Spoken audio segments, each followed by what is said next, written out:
Jets forever is in shambles. The Jets have officially traded wide receiver Denzel Mims to the Detroit Lions. Let's talk about it in tonight's Jake Asman Show. Let's hit it and get it started.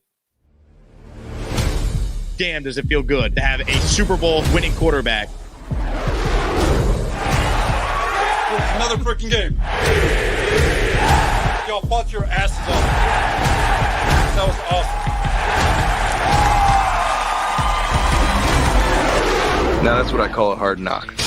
You know, I understand the appeal with us. There's a lot of eyes on me, a lot of eyes on our team, a lot of expectations for our squad. So they forced it down our throats, and we got to deal with it. Hit it! We have Garrett Wilson. Let's freaking go. We have Brees Hall. We are ready to win. Please subscribe and hit the like button below. Super chat, baby. Cut the line. We have an elite defense. You're welcome on the Jet bandwagon. Now, let's talk about the New York Jets.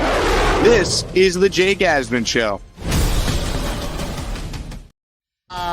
Good evening, everybody. Welcome in. It is indeed the Jake Asman Show. Not one, but two shows on a day. The New York Jets got training camp underway, and Denzel Mims is no longer a New York Jet. The Jets are trading the disgruntled former second-round pick to the Detroit Lions. Here's the deal. It's not much, but it's better than getting nothing. It's essentially a pick swap for the Jets and the Lions in 2025. So not this upcoming draft, but the one after. The Lions are sending the Jets a conditional sixth-round pick in exchange for a seventh-rounder. So not much, but better than nothing. So you trade Denzel Mims, who didn't want to be here, who was not going to make the team anyway. And to me, it's an absolute no-brainer that the Jets moved on from Mims. Now, earlier we talked about this scenario, and I got to be honest, I didn't think they'd be able to get anything for Mims. So the fact that they got something for Mims is better than nothing. But make no mistake about it, ultimately, Denzel Mims didn't have a future with the Jets. And the reason why you do this now instead of, after training camp or after some preseason games where maybe he could showcase himself, the reason why you do it right now is because if you know the guy's not making the team, one, you want to do right by the player, and specifically the player's agent, because that agent might represent another player that you have to work with down the line. It's all relationships in the NFL. And two, if you know the guy's not going to make the team, why waste reps in practice with a guy that has no future with you? The Jets have some guys on this team that I'm actually excited to see what they could do in practice, the joint practices, in some of these preseason games, especially when you consider the Jets and the Browns have a unique advantage. They got 4 preseason games. Every other team in the league's got 3. And for, a guy like, Irvin Charles and Jerome Kapp and Jason Brownlee and TJ Luther and Xavier Gibson, it's an opportunity for those guys to get more reps and to get an opportunity to make the team as the 6th wide receiver. Because that's ultimately what it came down to, right? The Jets entered this training camp with 5 receivers set in stone. Garrett Wilson, Allen Lazard, Corey Davis, Mecole Hardman, and Randall Cobb. So you had one spot. And Denzel Mims does not play special teams. He doesn't. Brant Boyer is still the special teams coordinator. He's been here for Mims' entire career. If he has not found any way to get Mims on the field on special teams, it wasn't going to happen now. And what? Year 4 for Mims? So I wish Mims all the best. I think he does have some talent. We saw it when he was a rookie, but the flashes were never enough. All right? Everyone watching the show has the same amount of career touchdowns that Denzel Mims has. It's just a fact. We're not counting the preseason touchdown against the Giants last year. We're not. So I wish him all the best, and it's a good job by the Jets and Joe Douglas for getting something, but ultimately, it's another failed pick. It's another failed second-round wide receiver pick by the New York Jets. Mims, Elijah Moore, Stephen Hill, Devin Smith. I mean, the last 15 years, we have a whole litany of guys to choose from. So, it is what it is. Like, the good on the Jets for admitting a mistake, doing right by the player. Giving him a chance to go to Detroit, where I guess he might get an opportunity to play. I mean, Jamison Williams is suspended for the first 6 games of the year, so everyone's being elevated on their depth chart. I wish Mims the best, But ultimately, he was drafted for Adam Gase's scheme, whatever the hell that is, and he didn't fit with this regime. He didn't fit with LaFleur's offense, and he certainly doesn't fit with Hackett's offense. And there's just too many guys in front of him. But from a big picture standpoint, right, you look at the 2020 draft class here, folks, and it's abysmal. Let's call it for what it is. Joe Douglas has done way more good than bad, but his first draft is terrible. We got to just call it for what it is. That's what you're going to get on this show. Mims, bust. Ashton Davis, special teams guy. Zuniga, remember him? Bust. I don't even know if he's on a team in the NFL right now. LaMichael Pirine, bust. I don't know where he is. Is James Morgan on a team anywhere? Probably not. Cameron Clark, not anyone's fault. Unfortunate circumstance with the career-ending injury. Wish him the best. He's actually with the Jets organization in a role. Bryce Hall probably doesn't make the team. And Braden Mann actually is probably the reason why, other than Zach Wilson, this team missed the playoffs last year. So this 2020 draft class, we call it how it is on this program. It's inept. Now, the one saving grace for the draft class is Mekhi Becton. If Mekhi Becton starts on the offensive line, is healthy, and goes out there and plays at an elite level, which I believe he's got the talent to do, that draft could be salvaged. Not going to be perfect, but this is a draft class that could be salvaged. You see the names there, just, ugh. I'm going to take it off the screen because I'm just cringing looking at those names. Becton's the key to everything. When it comes to the 2020 draft class, Mekhi Becton is now the key to everything. If Mekhi Becton goes out there this year and plays at a high level and helps this team make the playoffs, go on a run, dare I say, win a Super Bowl, then it's all worth it at the end of the day. Because he's that important to this team's success if he's right. Now, if he's injured and he is ineffective when he's out there, then it's one of the worst draft classes the Jets have had. What helps Joe Douglas are the following things. One, his trades have been excellent. Jamal Adams for 2-1s, the Sam Darnold deal, Chris Herndon, Leonard Williams, go up and down. He has won a lot of trades. His waiver wire pickups have been excellent. Berrios, John Franklin Myers, Quincy Williams. His free agent signings, not all great, but a guy like DJ Reed might be the best value in the NFL, to use him as an example. And obviously, you look at the draft in 21, it was a lot better than 20. And last year, the Jets had arguably their best draft ever. Enough said. They had the 3 best rookies in the NFL on their team last year, if you count what Breece Hall gave you through 7 games. I think Jermaine Johnson's going to blossom into a really good football player. I like Max Mitchell. I like Michael Clemens. Like him even more after today. So this is not me criticizing Joe Douglas overall. Overall, I believe Joe Douglas is a very good GM. This team has a top 10 roster with Aaron Rodgers at quarterback. They have the 4th highest odds in the AFC to get to the Super Bowl. It's a good football team. Really good football team. And Rodgers is Rodgers. But the state of that 2020 draft class is all on the line. It's all on the line depending on what happens with Mekhi Becton. Mekhi Becton could actually salvage that 2020 class, which is not great. So the biggest takeaway, who would have thought, from day one of training camp is actually the fact that they got something for Denzel Mims. You know, this day started with me on a plane coming back to New York, seeing the alert Jets plan to release Mims if they can't find a trade partner. And typically, when you see those type of stories pop up, it's one last-ditch effort for a franchise to try to get someone to give up anything rather than the player just get placed on waivers and any team could claim him. And the Lions, who won 9 games last year, don't have a high priority on the waiver wire line.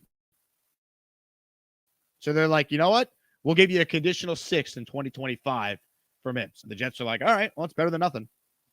It's still a failed pick, but it's better than nothing.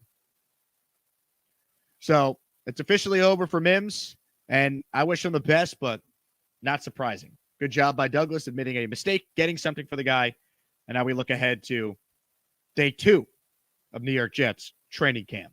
Before we open it up to some of your calls on the Gusbuster Umbrella Hotline, and we take some of your super chat questions in the comment section, a reminder that if you have not booked your stay yet at Circa Las Vegas, you need to do it so you could stay at the greatest place to be the weekend the Jets are in Vegas to take on the Raiders on Sunday, November 12th. Here's a live view of Stadium Swim, where we'll be doing the show from on Saturday. Here's a view of the Sportsbook, where we're going to be watching all the games on Sunday before the Jets and the Raiders on Sunday Night Football when we make our trip to the stadium. And here's a view of where the party will be Saturday night, overhang bar, second deck of the sportsbook, reserved for us, for everyone staying at Circa. 2 hours, open bar at the overhang bar for everyone who books their stay at Circa Resort and Casino. When you're there, use the promo code JAKE15.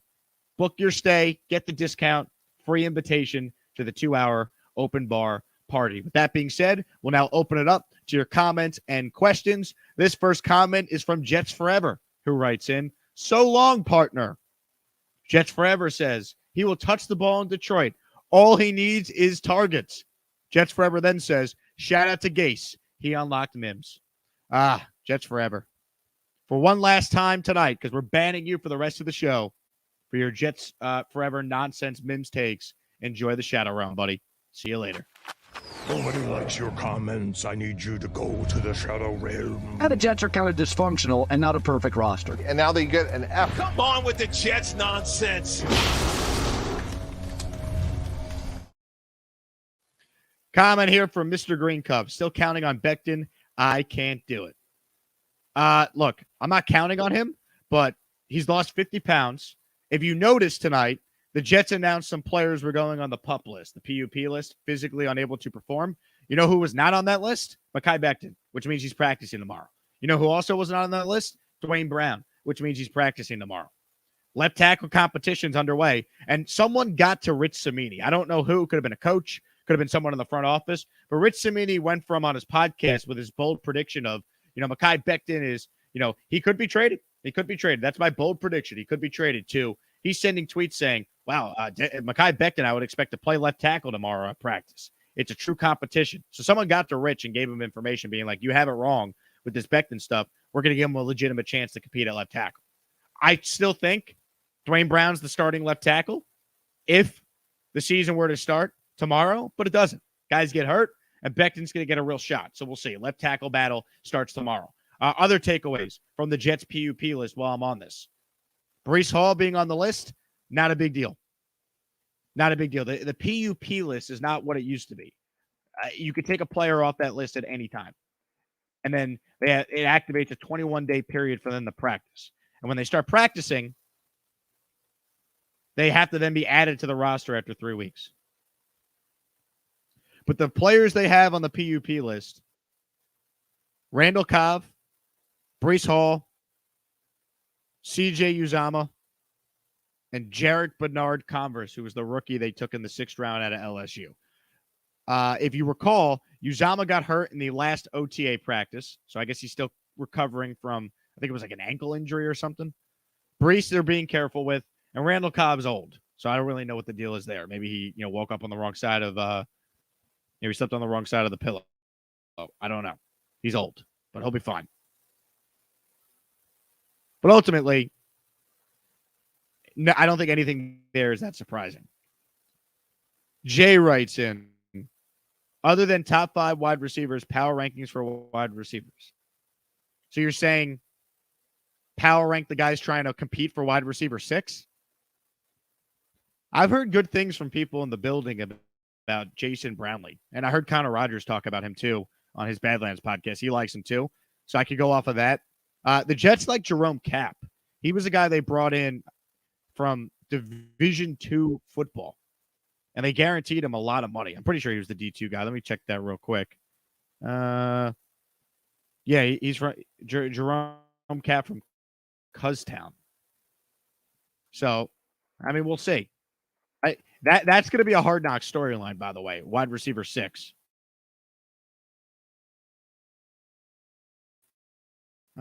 Let's get back to your calls now for the first time tonight. Let's see. Hold on. My internet's moving a little slow. I can't remove the comments here. This is not what you want when you're trying to do a show. There we go. All right, here we go. Jake Klein, you're first up on the Gusbuster hotline. What do you got, Jake?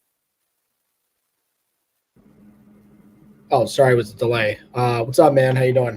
I'm good, man. It's nice to not have you in the prison calling in for once. I know. Plus, got a haircut, so I was getting ready to cut it anyway. JD, man, I'm telling you, he turns lemons into lemonade. He just has a good way of doing it. Blake Cashman with Steve McClendon. He just knows how to do this. And everyone says, oh, he's not going to do anything. He does.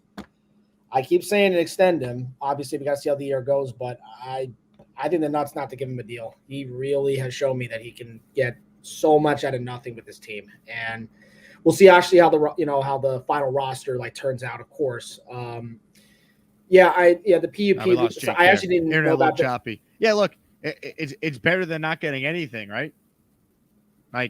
Yeah. Oh yeah. But we can't celebrate Joe Douglas for this trade because he picked Mims in the second round and it didn't work.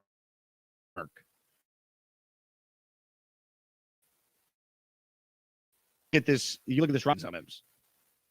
There just wasn't. So that's the unfortunate reality on that 2020 draft class. Denzel Mims is supposed to be a big part of it, and it didn't work out. Honestly, if you think back to it, the best player to come from the 2020 draft was an undrafted player. The best player that came from that class is probably Bryce Huff, who's going to play a real role on this team this year. Think about that. Bryce Huff was analytically their most or their top rated pass rusher from a pass rush win percentage. It was him. So keep that in mind. Let's go back to the calls right now. Let's go to John, who's on the Gus Buster hotline. John S., what do you got for us? How's it going, John? Hey, how you doing, man? What's up, John? Long-time listener, first-time caller. Welcome. My brother and I both listen to you every now and again, whenever we can. He might be watching right now. So a couple things. Wish Denzel Mims all the best in Detroit. Salute to Joe D for being able to make that trade. I didn't think that was going to happen. I honestly thought he was going to get released. But I do have a question in terms of going into Hard Knocks. You mentioned that former GM Tannenbaum mentioned how when they did Hard Knocks, how they practice harder. And I wanted to ask you if you believe that through Hard Knocks and through this year, now that we have a Super Bowl winning quarterback, Aaron Rodgers, as you so eloquently put, if we're going to see a reemergence of the players who Joe Douglas got in the offseason last year in the likes of Laken Tomlinson, Whitehead at safety. I was like, maybe with Hard Knocks, it's going to kind of elevate everyone, and we're going to see the players who we traded for or we signed in the offseason last year to do better this year. Want to get your thoughts, and go Jets. John, good call, man. Thanks so much to you and your brother for tuning in. So maybe Hard Knocks is part of this, but I also think, let's take Jordan Whitehead, for example. He had a bad year last year. You look at Jordan Whitehead in Tampa, he was a Pro Bowl level player. He was very good. Is it possible he just had a bad year and, maybe year two in Saleh's system, he's better? Right? This is a scheme that maybe it takes a year to truly learn. And now there's built-in chemistry with the guys that are back. The one thing I think that's under-discussed with the Jets this year, people talk about Rodgers coming on board. And obviously, that's it. That's why they're considered a Super Bowl contender, because you added Aaron Rodgers. But I think the defense is another level it could get to. I think this defense, which was very good last year, borderline elite, has another level it could get to. And a big reason why I feel that way is you got 9 starters coming back. 9 of your 12 starters are back. And I expect better production in year 2 for the following players on the defense. Sauce Gardner, if that's possible. Michael Clemens, Jermaine Johnson. I expect Carl Lawson to be better this year. Contract year, took a pay cut to stay. He's healthy, best shape of his life. I expect him to be better. I expect the safety room to be better. I'd like another guy added, but Adrian Amos is an upgrade over LaMarcus Joyner. He is.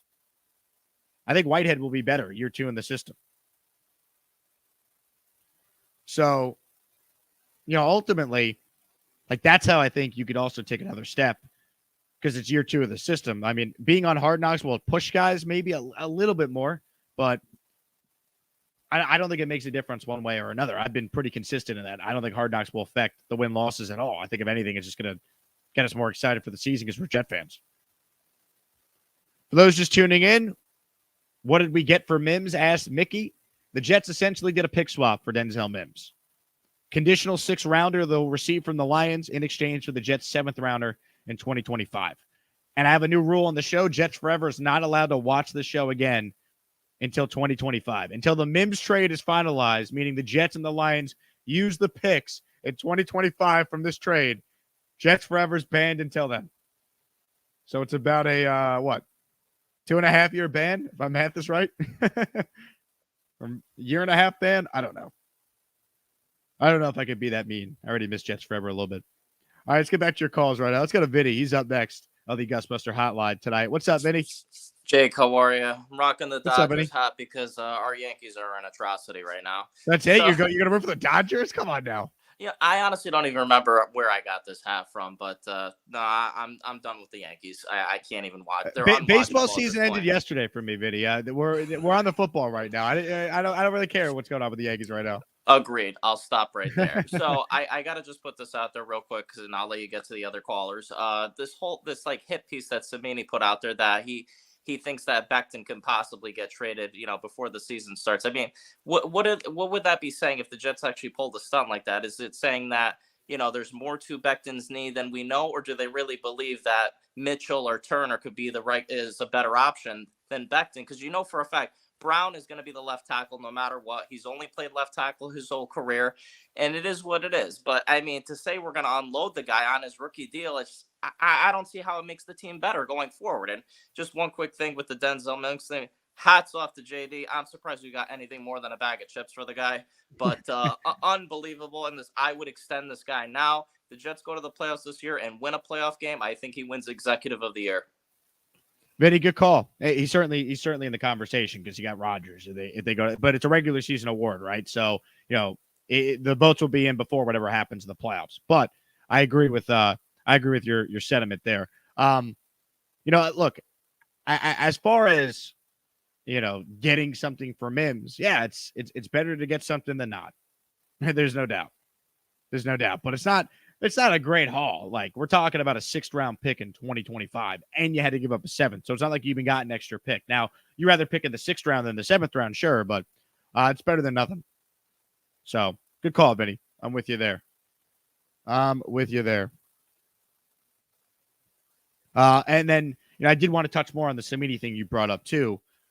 How do I word this? Listening to Rich's podcast where he gave his bold take, Jets will trade Becton, he cited the reasoning being, well, they have depth on the offensive line. They have good tackle depth.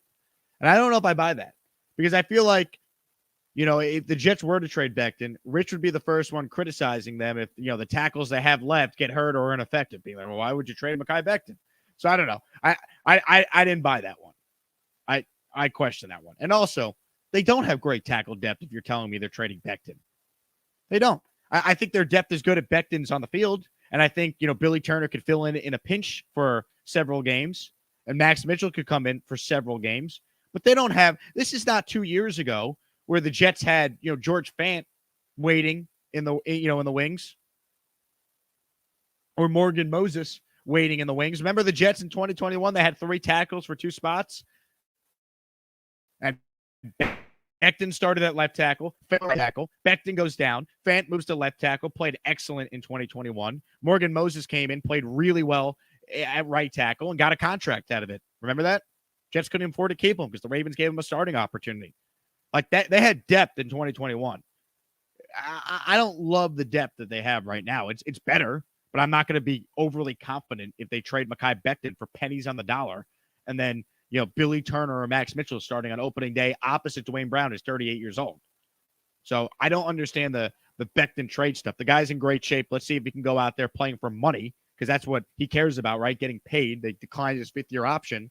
Let's see if this guy can go out there and earn an opportunity to start.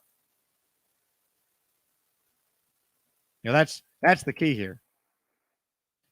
Once again, I apologize for some of the choppy internet tonight. I'm going to have to figure out a better way to do the shows while I'm home here on the island, but I think for most of you, it's still coming in all right. Let's go back to the calls right now. Let's go to 50 TWC, who joins us now. What's up, 50? What up, Jake, man? How you doing? I'm good, 50. How are you? Man, I'm wonderful. I'm wonderful. So just 2 things. One, baseball season still on for me. My Dodgers is doing their stuff. But secondly, my question that I have for you today is surrounded around, and I know you've touched on it quite a few times, but the backup quarterback situation. A lot of good backup quarterbacks on the market. I know they want to stick it with Zach Wilson. I mean, stick with Zach Wilson. But do you think realistically we're gonna roll out the quarterbacks that we have into the season without getting a solid veteran backup quarterback? I really hope 50, and thank you for the call. I really hope they add another backup quarterback. I don't see it though. Now, the advantage the Jets have is that they start a week earlier than every team besides Cleveland. It's an extra week to see Zach Wilson in practice. And if he struggles, if he's not playing well, then I think they might be inclined to add a backup. You could add a backup late. You could. There's guys out there. Now, the two names I've talked about is Teddy Bridgewater and A.J. McCarron. That's my preference. I think McCarron would be one. Bridgewater would be two. I think it costs you under $3 million. And I think it's a worthwhile investment. And look, I have no issue with Zach Wilson being the number 2 quarterback. My take on Zach Wilson is name him number 2 without any competition. That to me makes no sense. What has Zach Wilson done to earn the number 2 job? Nothing. He has been awful. So if Zach Wilson can go out there and win a legitimate competition to be number 2 quarterback, I'm on board with that. But they're just handing him the job, which I don't like. I'd want to see Zach Wilson get an opportunity to win the backup job with a legitimate competition with an A.J. McCarron or Teddy Bridgewater, not, Tim Boyle, who's Aaron Rodgers' friend. That's not a legitimate competition. They've already even said Zach Wilson's quarterback, too. It's not even really a competition. Now, what I need the Jets to do is I need them to play Zach Wilson as much as possible in the preseason. I don't know if they're going to do it. I'm going to be in Canton, 2 weeks from tomorrow at the Hall of Fame game on August 3rd. I want Zach Wilson to play 3 quarters of that game if it was up to me. He needs the reps. I got to see. I got to see if he's learning. I got to see if his mechanics are fixed. I got to see if he still has the happy feet in the pocket. Can he complete a check down? We got to see that. I know it's preseason, but he should dominate in the preseason. Second pick of the draft in his 3rd year. If we see Zach look good in the preseason, I'll have a little more confidence, but still, you're never going to feel great. You hope you don't need to ever feel great because you just hope you never see him unless the Jets are up 40 in games.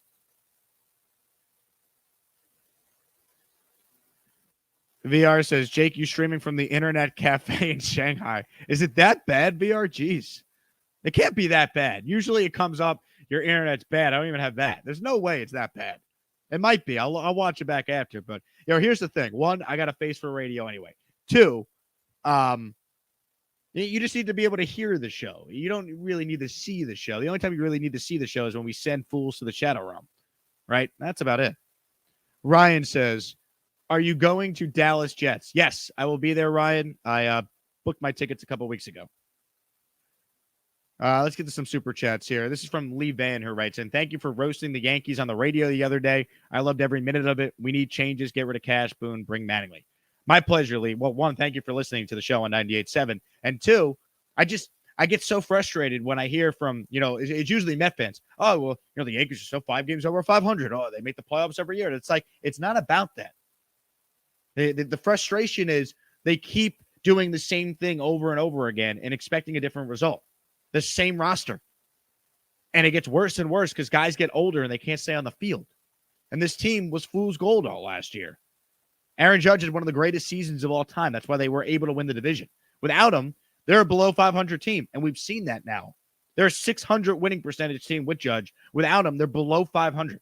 And over the last 162 games, the Yankees have won 84 games. They're slightly above 500. They are a poorly constructed team with a $290 million payroll. And I needed to blast them on the radio because I'm pissed. I hear this show's mostly Jets, but I am a diehard New York sports fan, and the Yankees are driving me crazy. Tonight's a joke. It's an embarrassment. Richard writes in with a super chat. I give Joe some slack on the 2020 class due to COVID. Combine, pro day, and in-person interviews canceled. Tough circumstance for a first draft. Combine happened that year, but everything else you said, Richard, is spot on. There was a combine in 2020. COVID happened after. Remember, COVID was March of 2020. Combine's in February. So keep that in mind. Combine, pro day, and in-person interviews canceled. Yeah, look. Tough circumstance. He's drafting players for a head coach's scheme that wasn't even going to be there after a year. So I get that. But look, I'll blame Gase for a lot of things. Believe me. I can't blame Gase for the entire class. All right. Like this is ugly. Let's call a spade here. This is an ugly draft class you see on the screen. But I'll repeat what I said. Joe Douglas's draft class, while not great here, if Mekhi Becton comes in, wins one of the tackle jobs, and plays like the Pro Bowl level talent I know he is, that draft looks a lot better, right? Ultimately, how do we judge draft classes? Do you hit on your first-round picks? Yes, you got to hit on other players too. That's what separates good drafts from great drafts. See the Jets picks from last year. But you got to hit on your first-round picks. And if Mekhi Becton comes in and plays like Tristan Wirfs did for Tom Brady in 2020 and helps the Bucs win a Super Bowl like he did, and Becton helps the Jets do the same thing in 2023 with Rodgers, all is forgiven for 2020. And Douglas has done enough good since 2020 where I'm not going to completely hold it against him. But when you trade Denzel Mims for, pennies on the dollar, a conditional sixth in 2025, you got to bring up the fact that this 2020 draft class, the only players on the roster right now are Ashton Davis, who's a special teams guy, and Bryce Hall, who I don't think is on the 53 when we start the year. So these are facts. Rusty Pickles writes in, Jake, how can we handle the distraction now for the world to see after we traded another? All right, this is Jets Forever on a burner. We'll see you later. You're going to the Shadow Realm, doing the Hard Knocks distraction bit. Well done, sir. We'll see you later. Into the Shadow Realm you go. Come on with the Jets nonsense. But I honestly think that Daniel Jones is going to have a better season than Aaron Rodgers. See you later. Joshua says, what position do you think gets a late camp addition? I think the Jets are going to be looking for guys at safety and linebacker throughout the summer if someone becomes available. You said late camp. How about early camp addition? There's this guy named Quan Alexander still out there. He's pretty good. I'd bring him back. Let's get back to your calls right now on the Gusbuster hotline. Let's go to Charles. He's up next tonight. What's up, Charles? Hey, Jake. Look, I was pleasantly surprised. Well, let me rephrase that. I was very surprised the Jets traded him to the Lions because I read a couple of posts that the Patriots were interested in him, the Steelers were interested in him. But you know what? I wish him nothing but the best of luck with Detroit. I mean, Detroit seemingly has a very good coaching staff in place. Hopefully they get the best out of him because the guy's very talented, but unfortunately, his time with the Jets was kind of sour, but it's not really all on him. It's because, he got sick, he got injured. Coaching staff didn't get along with him for some oddball reason. But one thing I want to point out is that I think Mekhi Becton, I know Dwayne Brown has played left tackle his entire career, but I still see Mekhi Becton regaining that left tackle job because we drafted him to be our franchise left tackle. I don't hate him being a right tackle, but we've seen him as a left tackle his rookie year, and he was very good his rookie season. Right, but Dwayne Brown has never played right tackle before. Yeah, but I'm thinking, just Dwayne Brown is a bit. I think he's. Oh, my mother's sleeping. I'm sorry. I understand that, but the thing is, I still see Mekhi Becton as a left tackle more than as a right tackle. That's just me personally, but I do see Dwayne Brown as a backup, if that's possible. Thank you for the call, Charles. What a call that was. No, Dwayne Brown is not going to be a backup. All right. He's 38. He chose to come back to this team when he could have retired. He played through injury last year. He played through a separated shoulder last year when he could have had surgery when he first injured it in August. It took the $12 million the Jets paid him and called it a day. So no, Dwayne Brown is not going to be a backup. Your point on, you think Becton was drafted to be a left tackle? Yeah, he was. He was drafted to be a left tackle. AVT was also drafted to be a left guard. What happened? Well, they moved AVT to right guard because they thought they were getting a Pro Bowler in Laken Tomlinson. So, I mean, to curse here for a moment, bleep happens. The best five need to play to protect Aaron Rodgers. And I think the best five, the coaching staff feels the most comfortable with Dwayne Brown at left tackle. And Becton has an opportunity to start on a team playing 6 primetime games, a legit Super Bowl contender. And if it's at right tackle, so be it. All right, look, I hope Mekhi wins the left tackle. My fear is Mekhi's the left tackle because Dwayne Brown got hurt this summer, which I don't want. Can this team just get to week 1 healthy? right? Wouldn't it be nice to start the year with the offensive line that we're expecting to see? You know what made the 09 and 2010 Jets so good on the line? Go look at the games played that year by those guys. Now, in 2010, Damian Woody got hurt right before the playoffs, if you remember. They were able to overcome that. But 2009, that's the best line I've ever seen the Jets have. I mean, you had 3 probably Hall of Fame level players on it. Mangold and DeBrickashaw, certainly all pro level players. Mawai. Faneca is in the Hall of Fame. Still was very good with the Jets. Damian Woody was a warrior. Brandon Moore was a beast. Like, those guys played, though. Like I'm pretty sure the 09 Jets offensive line, they all started 16 games. Like, can this team make it to week 1 healthy? JM2 says, can you rely on a 38-year-old at left tackle? I mean, the Rams did it with Andrew Whitworth. Can you rely on that? No. You have depth, though. Is Dwayne Brown going to play 17 games this year? Probably not. Is Mekhi Becton going to play 17 games this year? Probably not. But do you have guys behind him that could fill in a pinch? In Mitchell and Billy Turner? I think the answer to that is yes. And the other thing I think the Jets would be willing to do, they brought back Connor McGovern. If they needed to move AVT to a tackle spot, let's say Dwayne Brown did get hurt. Becton, go play left tackle. AVT, we need you to go play right tackle. Hey, Connor McGovern, go play guard. You played guard in Denver. Joe Tippmann's the center. Lakin's the left guard. Could that not be their best 5, possibly? So what I like about the line this year, compared to other years, is the Jets seemingly have position versatility on the line. That's something they haven't had in a while. But can we get to week 1 with the starting 5? Am I asking for too much? Wouldn't that be nice? Let's go to Johnny. He's up next on the show tonight. I didn't think we'd be doing 2 shows on day 1 of training camp, but the Jets news never stops. So Johnny's calling for the second time today. What's up, Johnny? Hey, what's going on, Jake, man? Hey, thank you for having 2 shows, man. Kudos to you doing that. The hardest man working on YouTube right now, right? I appreciate it, man. Well, yeah, Denzel Mims getting traded. It finally happened. We had to do something. Dude, you said it perfectly. I mean, you can't say that he did such a good thing with Denzel Mims, right? Or that draft pick at all. So, I mean, he's trying to right his wrong, and kudos to him to giving the dude another chance somewhere else. And so wish him the best, but he's done. He's out. He's not a Jet anymore. I'm not going to root for the dude anymore. Once you're not a Jet, it's over with.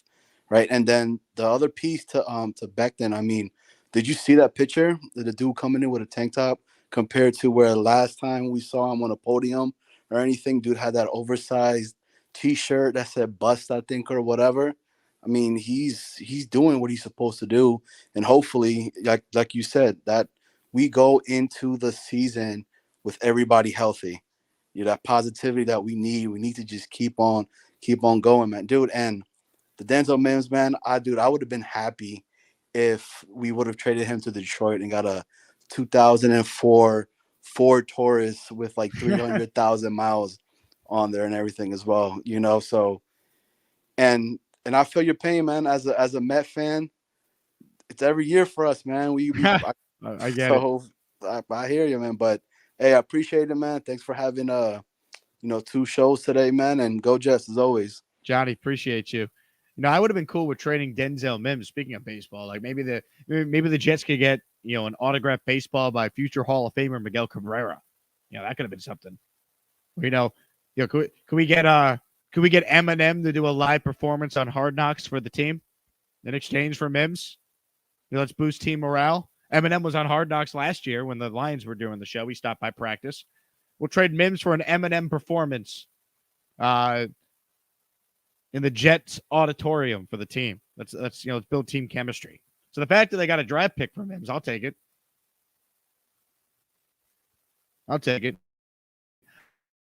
I'll be rooting for Mims, though. I got no ill will towards the guy.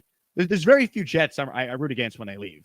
If they leave and they're a-holes about it, I'll root against them. Or they go to a division rival, I'll root against them. Like, I'll root against Jamal Adams professionally for the rest of his career. I just hated the way he conducted himself. I'm not gonna I'm not going to root against like Mike White personally, but he's on the Dolphins now. So I hope that when he plays poorly, especially if it's against the Jets. But it's not personal. It's because he's on the Dolphins. Like, I'm not going to root against Mims. I wish him the best.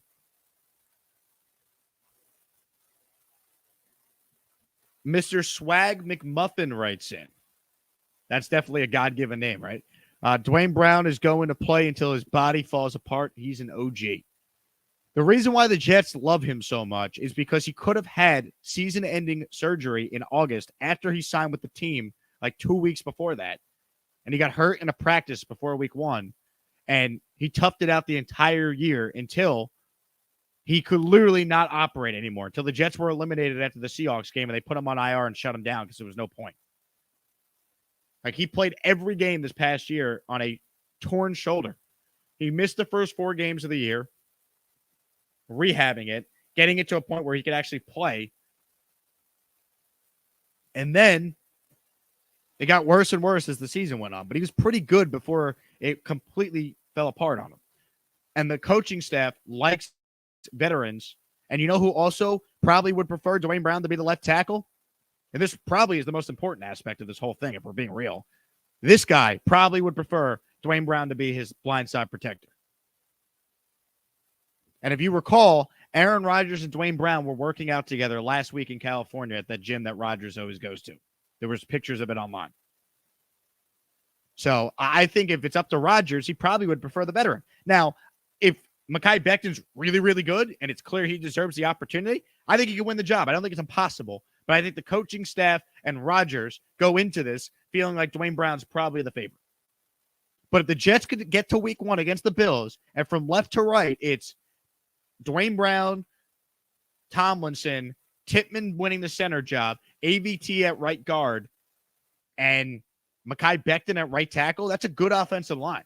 You know, all the talk about how bad the Jets' offensive line is, if they could get to week 1 and that's the line, that's a good line.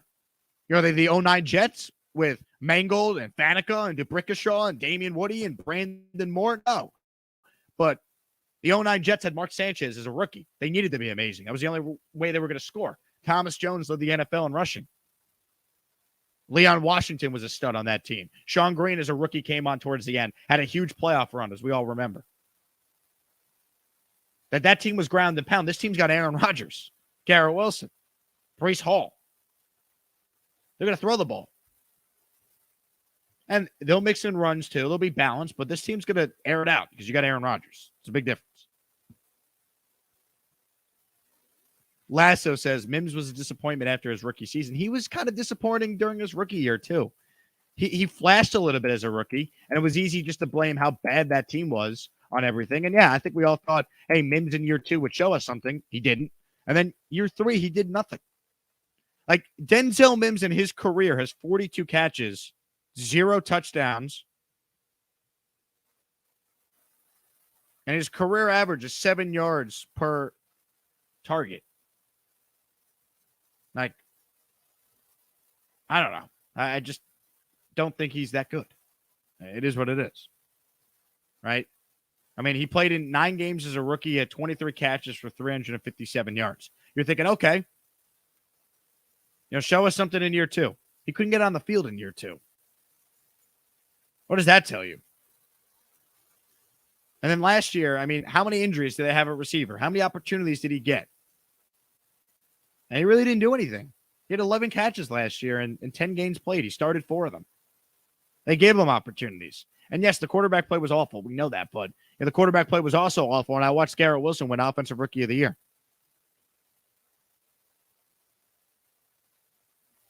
BYU Jets fan has changed, or BYU forever. What was the BYU guy's name that we put in the realm?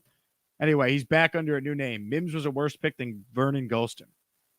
You're going right back to the realm for that one. You got to know your Jet history. Vernon Golston was a top 10 pick of the draft. Please. Into the shadow realm you go. Aaron Rodgers is not that guy. Overhyped, overrated. I mean, look, Denzel Mims was not a good pick, but Vernon Golston was a top 10 pick.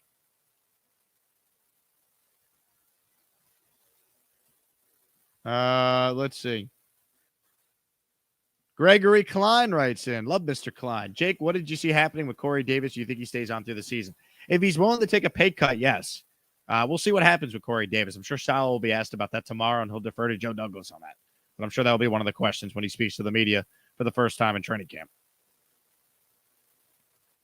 Corey Davis is being paid like a starter. He's not a starter right now on this team. Do I see him sticking around? I do. I think at this point, if you look at the market for receivers, Corey Davis, if they say, hey, instead of making $11 million, you're going to make 7 or 8, but it's guaranteed, I think he takes that. Because what other option does he have? DeAndre Hopkins was just available for 2 months. No one signed him. And when he eventually did sign with Tennessee, they gave him $12 million in year 1. So ask yourself this.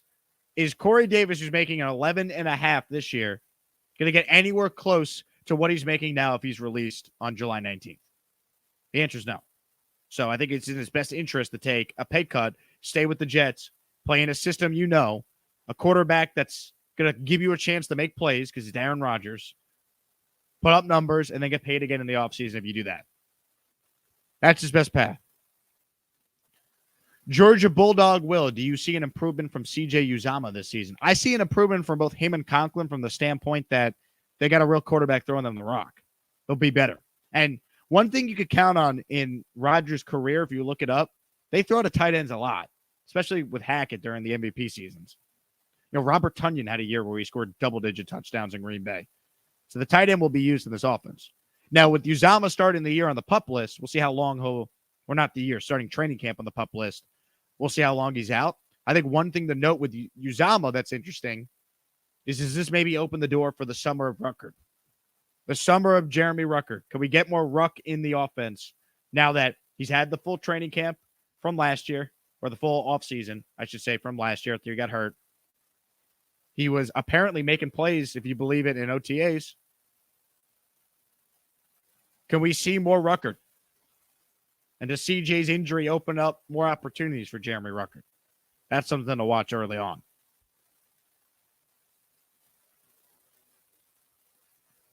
Jets Forever is somehow back after I banned him. So he made a new name under Jets Forever and then waited at least 15 minutes to resubscribe to comment again. You got to respect the troll job. Y'all don't know football. Becton Mims Davis 2020 draft class was elite. And we'll see you later. Jets Forever. We appreciate your time and enjoy the realm. Into the shadow realm you go. Come on with the Jets nonsense. But I honestly think that Daniel Jones is going to have a better season than Aaron Rodgers. John writes in, hot take, Corey Davis is our wide receiver, 2 almost 1,000 yards. It's a warm take. I don't know if it's a scorching hot take. I could see it. I think Corey Davis, if he's healthy, could be an effective player. I truly do believe that. And if he does catch a touchdown pass from Rodgers this year, isn't that the first touchdown pass that Rodgers has thrown to a receiver drafted in the first round? Isn't that the crazy stat that I saw or something?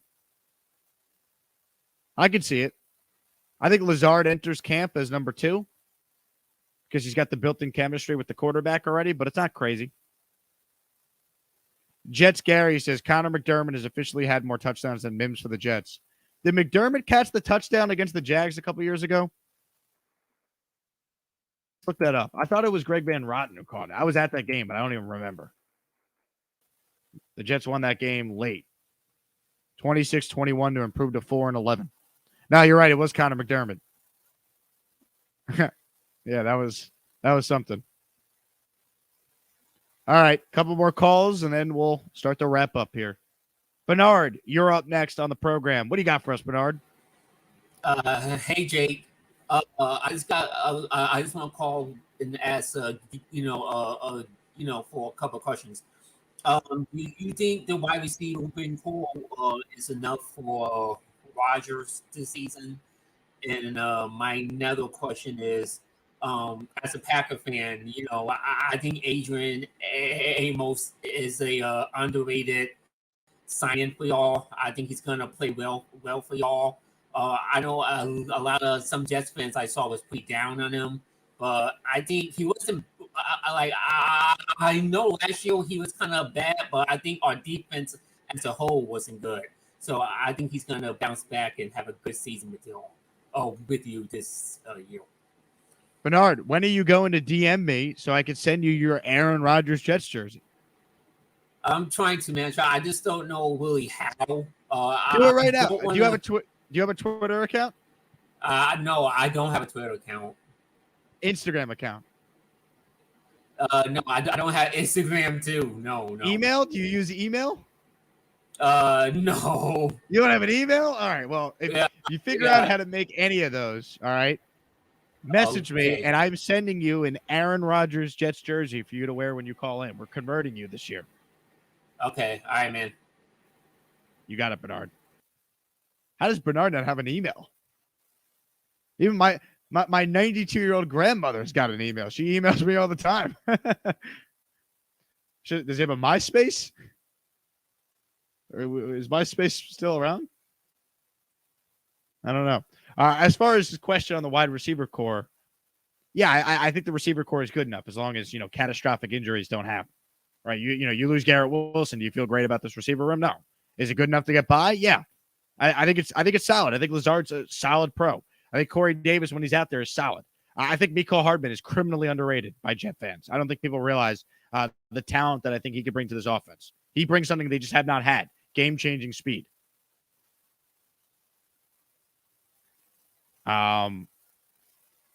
Ultimately, you got to stay healthy, but I think the additions they have, with the tight ends they could deploy on the offense, Conklin, Uzama, I think Rucker could take a step. I think Breece Hall is a weapon out of the backfield. I think they got enough pass catchers. I really believe that. I'm more concerned about the offensive line just staying healthy than, do they have enough weapons? I think that, do I want Dalvin Cook still? Yes, but do they need him? No. Do they need Hopkins? No. They have the weapons that can get by. And as far as Adrian Amos, I like him. Leader. Expected. What's funny about Amos, there's actually a Jet connection. I don't know how many people realize this. The fifth-round pick the Jets traded to the Bears in the Brandon Marshall deal was Adrian Amos. Think about that. Kind of full circle here. Jets got a year of greatness from Brandon Marshall, and here we are in 2023 hoping that pick that they now own in the player of Amos could go out there and help this defense be one of the best in the league.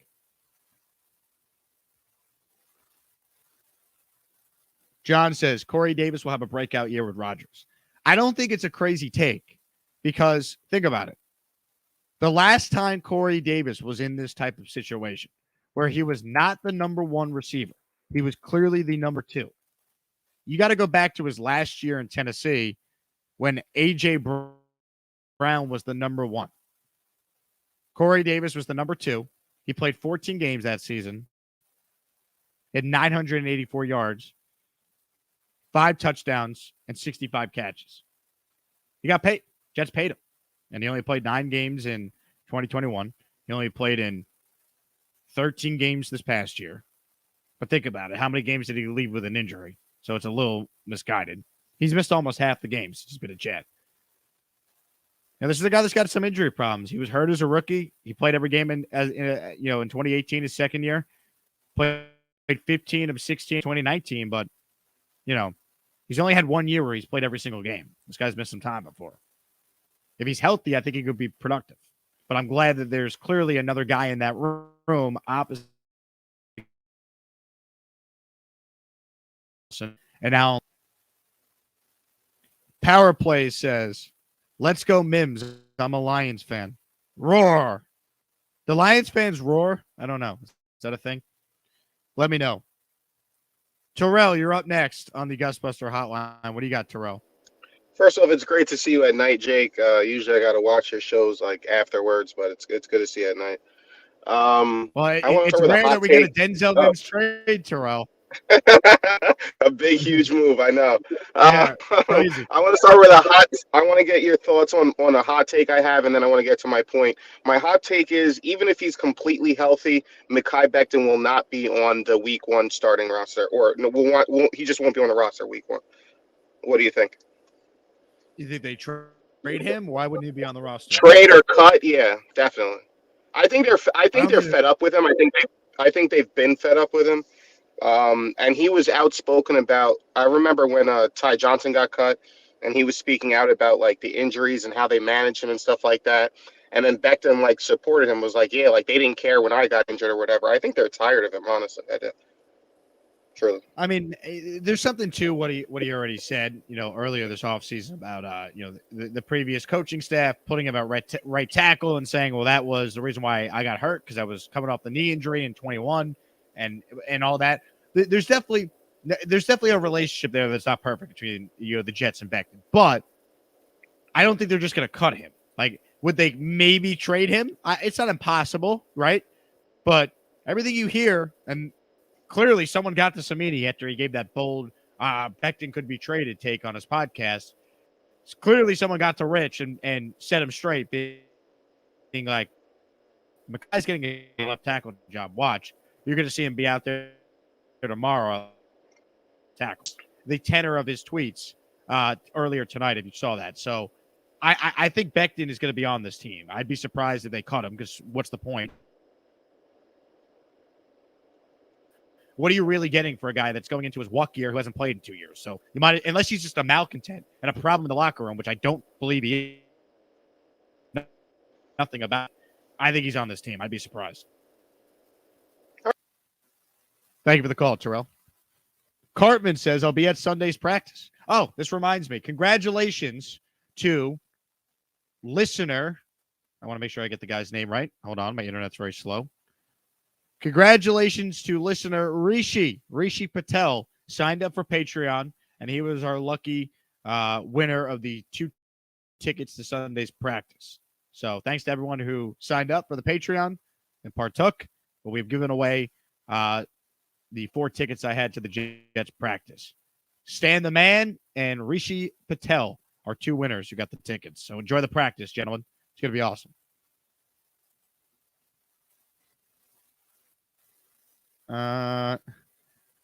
Hawk says, Jake is stealing Matt O'Leary's neighbor's Wi-Fi. Maybe I should go over to Matt's house since I'm on Long Island. Although I don't know what town on Long Island he's in. Either FM's back or fake FM is back. Y'all know nothing. Either way, unfortunately, when FM shows up, this is what we have to do. We ban him automatically because I was paid $300 to do so. So we'll see you later, FM. Now that you sucked the life out of the show, welcome to the Shadow Realm. Bridgewater is 9 years younger than Rodgers, has been beloved everywhere he has gone as a pro, and is still available as an unrestricted free agent. Eric says, that's not FM, that's some rando impersonator. How bored do you have to be to impersonate a guy who trolls a Jet YouTuber for a living? Like, there's levels to boredom, believe me, I've been there. But think about how bored of a person you have to be. Take time out of your day to make a separate YouTube account for a fake YouTube commenter that goes by the name FM. Like, there's levels to this, man, and that's something. Rat Diddy says you need an email to sign up for YouTube. Yeah, but Bernard could call in without an email if he just goes on like YouTube without a sign-in. Like you don't need a YouTube to get on YouTube.com or an email to get on YouTube.com.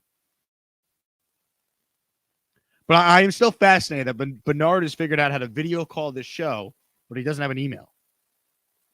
If I'm Bernard, I would make an email because I would want an Aaron Rodgers Jets jersey. That's just me, though.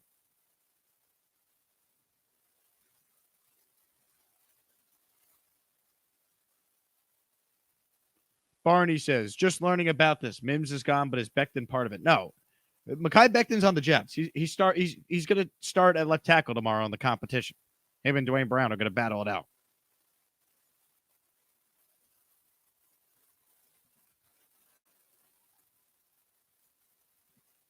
So, I mean, Mekhi Becton's on this team.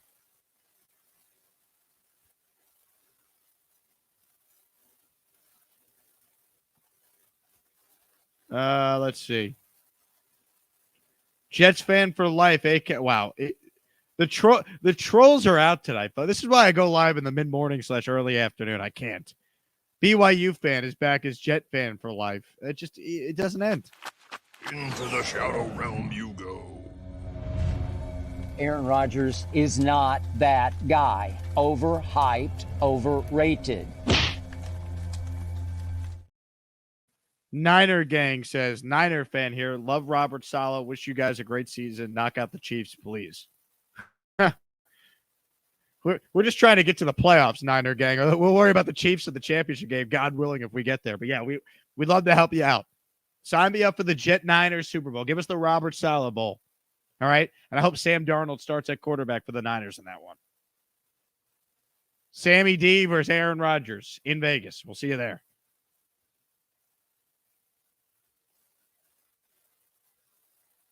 Jay says, do we see throwback unis this week? Both colors or just away whites? I think we see both colors this season based on what we saw leaked today and connecting the dots. Do I think they announced it this week? I mean, logic would tell you they would because so many other teams have announced throwbacks. Seattle did theirs today.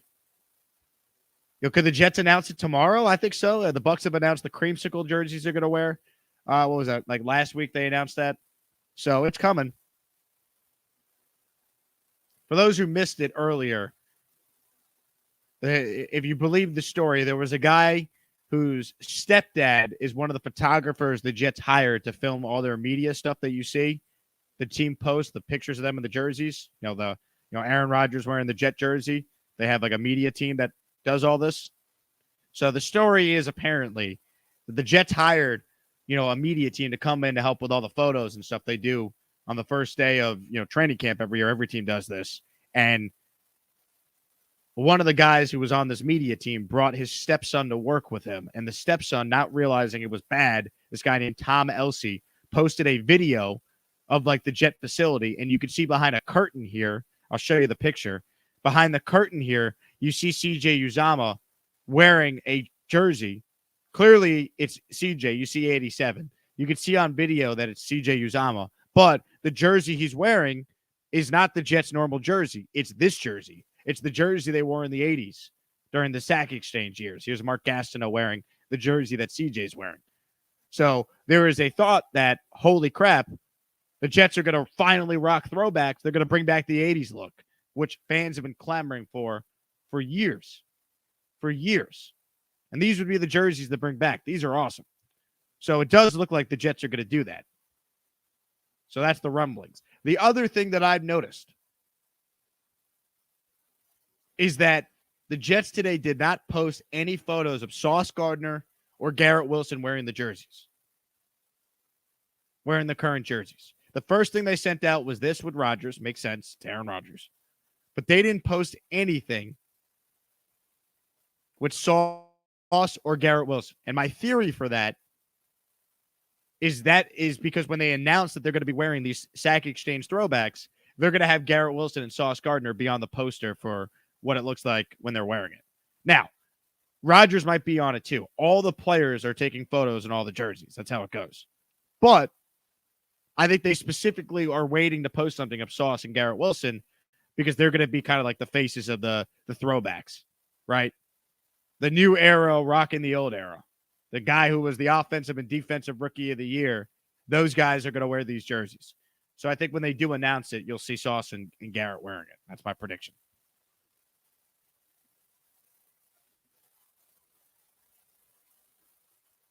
FM's lawyer checks in and says, Jake, bring back the real FM. Unfortunately, we can't, FM.